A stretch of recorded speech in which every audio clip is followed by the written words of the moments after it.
Hi, this is James from tracyandmatt.co.uk and from boxings.com, and I'm here with the relatively new ZTE Libra. This one's been sent over to us by Clove. It's a mid-range Android device, very reasonably priced though, SIM-free for just short of £150. So we'll do a quick unboxing and have a look at the hardware as well as the software. So on top we get a ZTE Quick Start Guide. Fairly basic stuff about putting the SIM card in and the battery.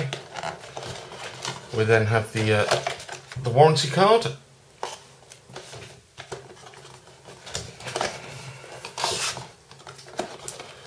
We then have the actual handset itself. We'll come back to that in a moment.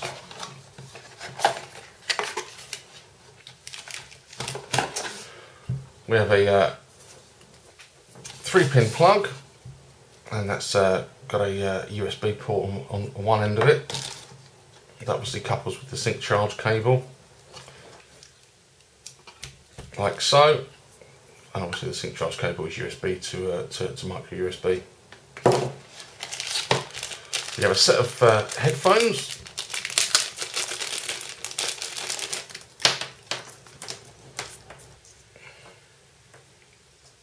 Fairly basic, lightweight, plasticky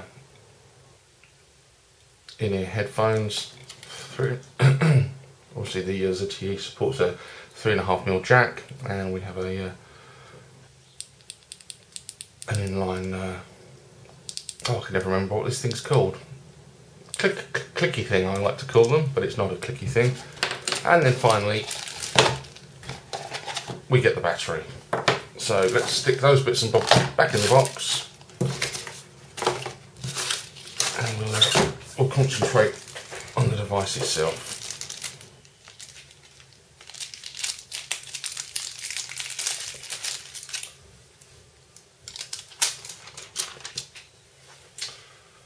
First off, let's stick the battery in if we can.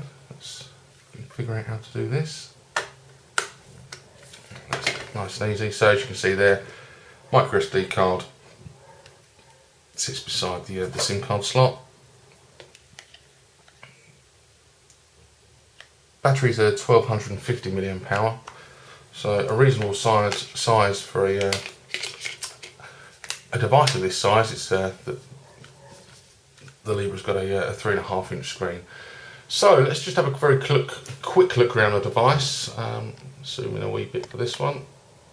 So over on the left hand side, all we have is the micro USB port at the top there. On the right we get the up-down volume rocker, and at the bottom that looks like a speaker grill, well, I'm not 100% sure. On the top we get the power button, and next to that we have the 3.5mm jack for the wired headset. On the bottom we've got a small hole which is clearly the microphone, and that looks like another speaker grill there.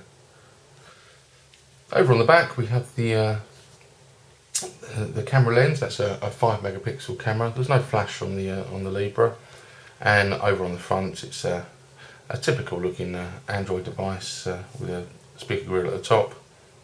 Let's say 3.5-inch screen, and then we have 3 hardware buttons at the bottom: a home, a menu, and a back key. So let's power this on, and while that boots up, I'll just give you a very quick rundown of the specifications.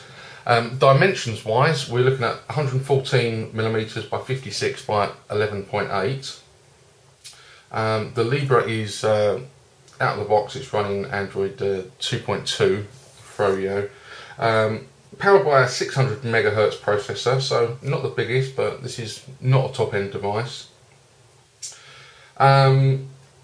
Supports memory card up to 32 gigabytes. We've got 512 megs of ROM, 512 megs of RAM, and the internal storage is 150 megabytes.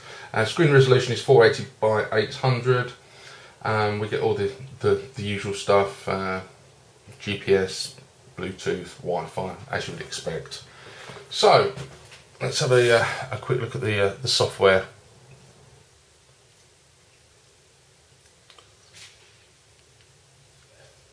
So we're just going to have to run through the Android setup, but we'll skip most of that. We will connect to the Wi-Fi.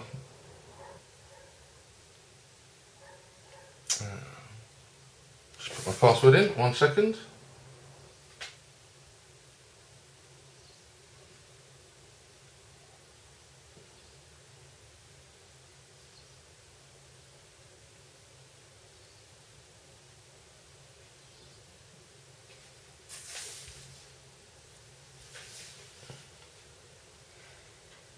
Just wait for that to connect.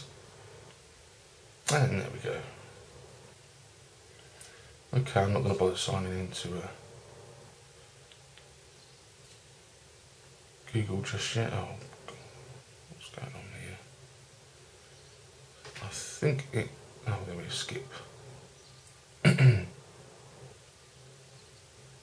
Okay. So, here we are on the home screen. As you can see, there's no sort of... there's no real overlay on top. It's pretty much naked Android, which is nice to see. So it's made up of 5 home screens. So from the centre one we can scroll 2 to the left and 2 to the right.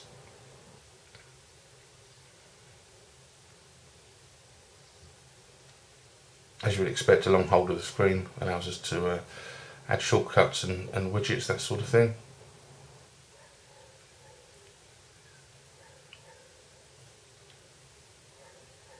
Down at the bottom, we've got the phone button to initiate a call. We've got a shortcut to the web browser and a menu button.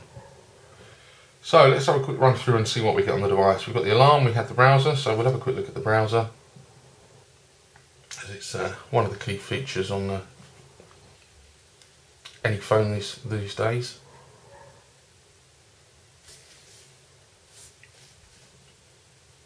And we'll go for Tracy and Matt.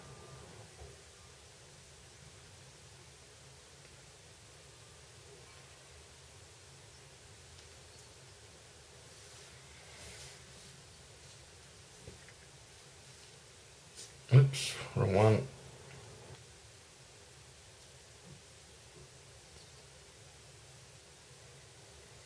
It's certainly not the quickest, but that might be my my broadband connection.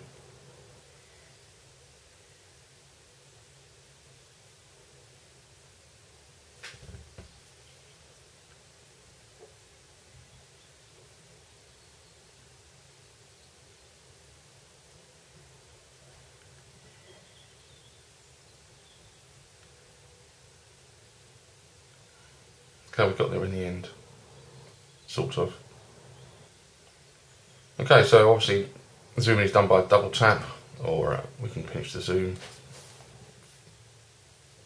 flip it over, and obviously it works in the landscape mode as well as portrait.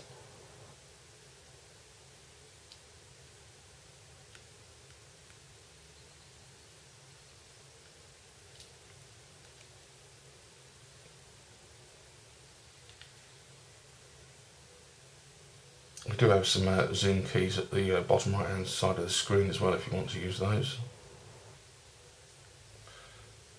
Let's just try another website just to compare, because our site always takes a while to load as it's got so much content on it.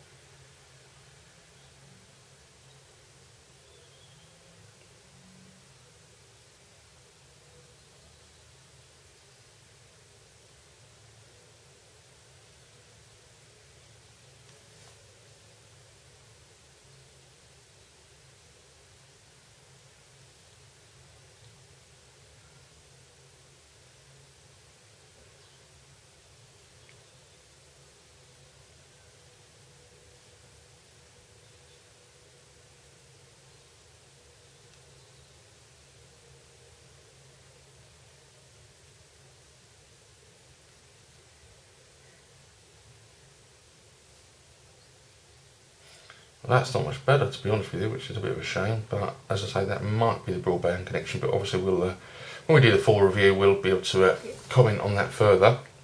Let's just jump back into the menu and see what else we get. We've got a calculator, we have the calendar, the call log, the camcorder and the camera. Let's have a quick look at the camera interface. Grab something to take a picture of. All I have to hand is a playbook. There's no dedicated camera key, so we use the on-screen one.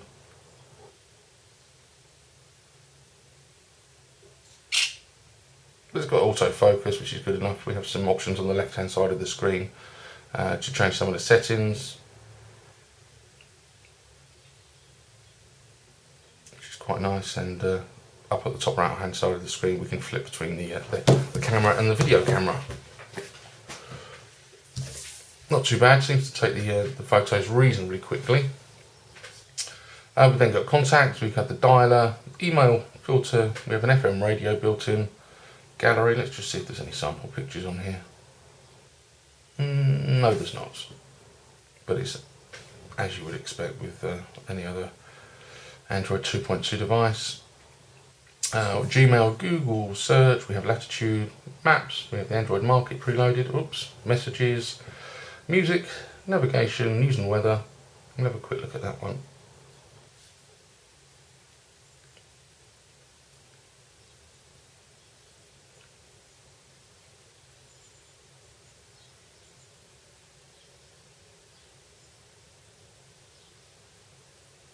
And that seemed to load a little bit quicker, so maybe things have improved with my broadband. We've got Notepad, we've got places, we have the settings, sound recorder, we have a stopwatch, Google Talk, Task Manager, videos, just see if there's any preloaded. I'm sure there won't be. No, there isn't.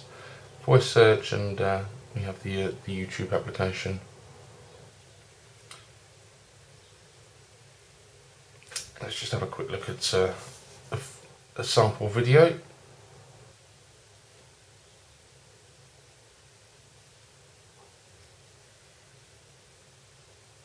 And we will choose, what should we choose to look at? That one will do.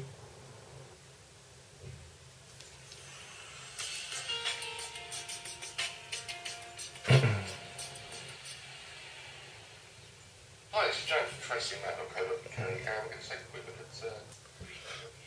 Well, that looks pretty good. That's fairly impressive. So, yeah, if you're looking for a media device, this one is maybe not a bad option. Anyway, so that's just a very quick run through of the operating system there on the ZTE Libra. As I say, we will have a full review on the site in the coming weeks, but in the meantime, thank you very much indeed for watching.